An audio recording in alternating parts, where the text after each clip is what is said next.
কলকাতার বিভিন্ন জায়গায় ভারী বৃষ্টির কারণে 9 জনের মৃত্যু হয়েছে। রাতে বৃষ্টি হওয়ার পর জলাবদ্ধতা সৃষ্টি হওয়ায় এই মৃত্যুর ঘটনা ঘটে। বেনিয়াপুকুর, কালিকাপুর, নেতাজি নগর, গড়িয়াহাট, ইকবালপুর, বেহালা এবং হরিদেবপুরে এসব প্রাণহানির ঘটনা ঘটে। এদের মধ্যে অন্তত 3 জন বিদ্যুৎ স্পৃষ্ট হয়ে মারা গেছেন।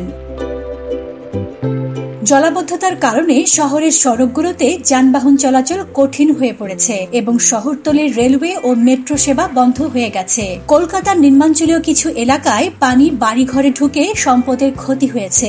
অনেক স্কুল বৃষ্টির কারণে ছুটি ঘোষণা করেছে।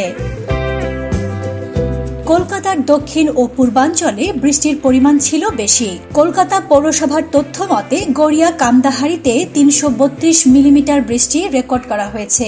এরপরই যোধপুর পার্কে 285 মিলিমিটার, কালীঘাটে 280 মিলিমিটার, তপসিয়ায় 275 মিলিমিটার এবং বালিগঞ্জে 264 মিলিমিটার বৃষ্টির পরিমাণ রেকর্ড করা হয়েছে।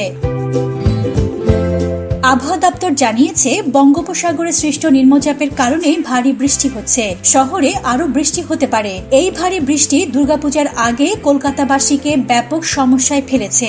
শহরের পূজা মণ্ডপগুলো, যেগুলো সারা বিশ্ব থেকে দর্শনার্থীদের আকর্ষণ করে, তা প্রস্তুতির পথে ছিল। তবে এই বৃষ্টির কারণে তাদের কয়েক মাসের কঠোর পরিশ্রম নষ্ট হওয়ার আশঙ্কা রয়েছে। জলাবদ্ধ সড়কগুলো বিমানবন্দর অভিমুখী যাত্রীদের জন্য সমস্যার সৃষ্টি করেছে। এয়ার ইন্ডিয়া এবং ইন্ডিগো ইতিমধ্যেই সতর্কতা জারি করে জানিয়েছে সোমবার ফ্লাইট বিলম্বিত হতে পারে। বিমানবন্দরের অবস্থাও চরম বিপজ্জনক। রানওয়েতেও পানি জমে রয়েছে। এদিকে কলকাতা বিদ্যুৎ সরবরাহ সংস্থা জনগণকে জলাবদ্ধ রাস্তার পাশে বিদ্যুতের তার এবং খুঁটি থেকে দূরে থাকার জন্য সতর্ক করেছে। পতাকা সারথী, বাংলাদেশ।